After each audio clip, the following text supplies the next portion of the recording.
Praise the lord. మన ప్రభువైన యేసుక్రీస్తు నామంలో అనుదిన దైవ కృపా కార్యక్రమం ద్వారా ప్రతిదినము దేవుని మాటలు వింటున్న దేవుని బిడ్డలైన మీ అందరికీ ప్రత్యేకమైన శుభాలు తెలియజేస్తూ ఉన్నాం. ఈ మాటలు వింటున్న మీకు అపరిమితమైన దైవ కృప కలుగును గాక. ఆమేన్. పరిశుద్ధ గ్రంథంలో లూకా సువార్త 1వ అధ్యాయం 37వ వాక్యంలో రాయబడిన మాట ఏమిటంటే, దేవుడు చెప్పిన ఏ మాట అయినను నిరర్ధకము కానేరదు అని. Praise the lord. పరిశుద్ధ గ్రంథంలో దేవుడు ఎన్నో మాటలను మనకి తెలియపరిచాడు. మనం కృంగిపోతుంటే లేవనెత్తే మాటతో, రోగాలతో ఉంటే మనకు బలమిచ్చే మాటతో, అప్పుల సమస్యలతో కృంగిపోతుంటే మనకు ఒక నిరీక్షణ కలుగు చేసే మాటతో, ఆత్మీయ స్థితిలో చల్లారిపోతుంటే మన విశ్వాసాన్ని ఉజ్జీవింపచేసే మాటలతో, పడిపోతుంటే మనల్ని లేవనెత్తే మాటతో, మనం ఒంటరిగా నిలిచినప్పుడు ఆదరించే మాటతో, మన హృదయంలో సమాధానము నెమ్మది లేని సందర్భంలో మన మనస్సును సమాధానపరిచే మాటతో, మనల్ని వాదార్చే మాటలతో దేవుడు మనతో మాట్లాడుతూ మనల్ని బలపరుస్తూనే ఉన్నాడు. ఒక సంవత్సరాన్ని మనం ప్రారంభిస్తుంటే ఆ సంవత్సర ప్రారంభంలోనే దేవుడు ఓ చక్కటి వాగ్దానపూరితమైన మాటతో మనల్ని బలపరిచి ఆ సంవత్సరం అంతా కూడా మనల్ని నడిపిస్తూ ఉన్నాడు. ఆయన దేవుని బిడ్డలారా, ఆయన చెప్పిన ఏ మాట కూడా నిరర్ధకం కాదు. మరి ఆయన చెప్పిన మాటలన్నీ కూడా నెరవేర్చబడి మనం ధన్యులంగా మార్చబడాలి, ఆ మాటలన్నీ మనం అనుభవించాలి అంటే మనం చేయవలసిన పని మొదటిగా ఆ మాటల యందు మనం విశ్వాసం ఉంచాలి, ఆ మాటలను మనం నమ్మాలి. Praise the lord. మన జీవితంలో కొన్నిసార్లు ఈ కార్యం నా జీవితంలో జరగదు అని మనం కృంగిపోతూ ఉన్న సందర్భంలో ఆయన ఒక నిరీక్షణ కలిగిన మాటతో మనతో మాట్లాడతాడు. ప్రకృతికి అతీతమైన కార్యాలు మన జీవితంలో చేస్తానంటాడు. అప్పుడు వాస్తవంగా మనం ఆ మాటల్ని నమ్మడం కష్టం. పరిశుద్ధ గ్రంథంలో లూకా సువార్త 1వ అధ్యాయం 45వ వాక్యంలో తెలియపరచబడిన రీతిగా ప్రభువు ఆమెకు తెలియజేయించిన మాటలు ఆమె నమ్మెను గనుక ఆమె ధన్యురాలు అని వ్రాయబడి ఉంది. Praise the lord. ఇక్కడ మనం గమనించినట్లయితే మరియ జీవితంలో ప్రకృతికి అతీతమైన కార్యం జరిగింది. ఇది జరగడం అసాధ్యం అనే కార్యాన్ని దేవుడు మరియ జీవితంలో చేశాడు. చూడండి, ఒక కన్యకతో ప్రభు మాట్లాడుతూ ఉన్నాడు.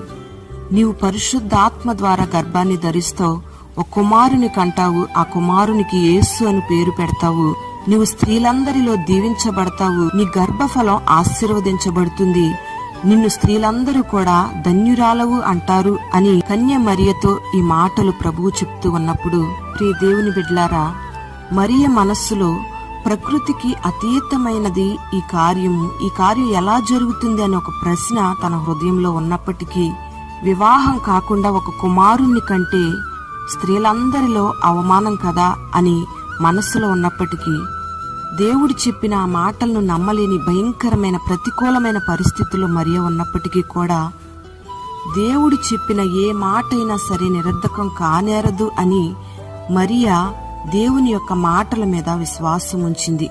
Praise the lord. వెంటనే మరియా విశ్వాస సంబంధమైన మాటలను మాట్లాడుతుంది.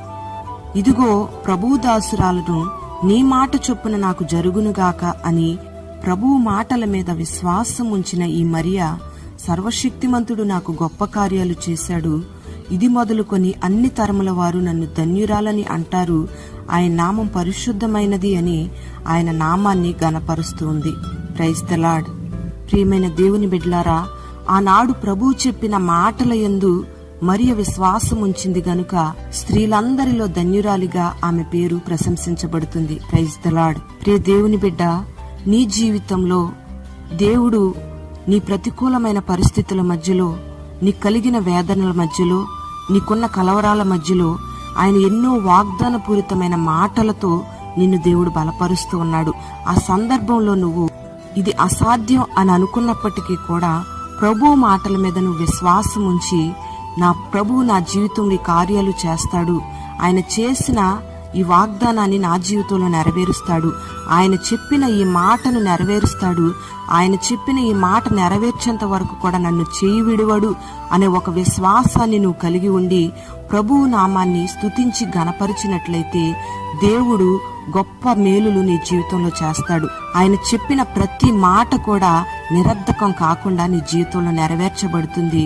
నీకు గొప్ప ఆదరణ, నీకున్న ప్రతికూలమైన పరిస్థితులన్నీ కూడా అనుకూలంగా మార్చబడేటట్లుగా ఆ సమస్యల నుంచి నువ్వు విడుదల పొందుకోగలుగుతావు. Praise the Lord. ప్రియ దేవుని బిడ్డలారా, సంఘాన్ని ఒక సేవకుడు ప్రార్థనలో నడిపిస్తూ ఉన్నప్పుడు మనకున్న సమస్యలన్నీ ప్రార్థన చేసి ప్రభువుకు అప్పగించి ఆ ప్రార్థనను ముగించిన తర్వాత ఆ సమస్యలన్నిటిపై విడుదలిచ్చినందుకు నీకు స్తోత్రమని కృతజ్ఞతాస్తుతులు తెలియపరుస్తూ ఉంటారు.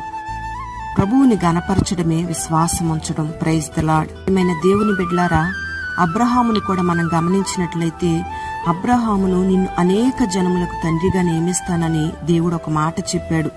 అయితే అబ్రహాము బహుకాలం గడిచిన వృద్ధునిగా ఉన్నాడు. ఆయన చెప్పిన ఆ మాట పరిస్థితులన్నిటికీ వ్యతిరేకమైంది. నిండు వృద్ధాప్యంలో ఉన్న వారిని అనేక జనాలకు తండ్రిగా ఎలా దేవుడు నియమిస్తాడు చూడండి. నిరీక్షణకు ఆధారం లేనప్పుడు అతడు నిరీక్షణ కలిగి దేవుణ్ణి నమ్మాడు. దేవుని యందు విశ్వాసం ఉంచాడు. ఆయన చెప్పిన మాట యందు విశ్వాసం ఉంచి బలహీనుడు కాకుండా ఆ వాగ్దానం మీద నిరీక్షణ ఉంచాడు. ఏ మాత్రం సందేహింపకుండా దేవుని నామాన్ని గణపరిచి మహిమపరిచాడు. అందుకే అబ్రహాముకు నిండు వృద్ధాప్యంలో ఒక బిడ్డను దేవుడు అనుగ్రహించి ఆ వాగ్దానాన్ని నెరవేర్చాడు. అనేక జనాలకు తండ్రిగా అబ్రహామును దేవుడు మార్చాడు. ప్రియమైన దేవుని బిడ్డ, ఈ క్షణమందు నువ్వు ఏ స్థితిలో ఉన్నా దేవుని మాట మీద విశ్వాసం ఉంచు. ఒకవేళ నీకున్న పరిస్థితులు అనుకూలించపోయినప్పటికీ కూడా నువ్వు ఆయన మాట మీద విశ్వాసం ఉంచి దేవునికి కృతజ్ఞత తెలియపరచు. నా జీవితంలో ఈ కార్యం చేస్తున్నందుకు నీకు స్తోత్రమని ప్రభువు నామాన్ని గణపరచు.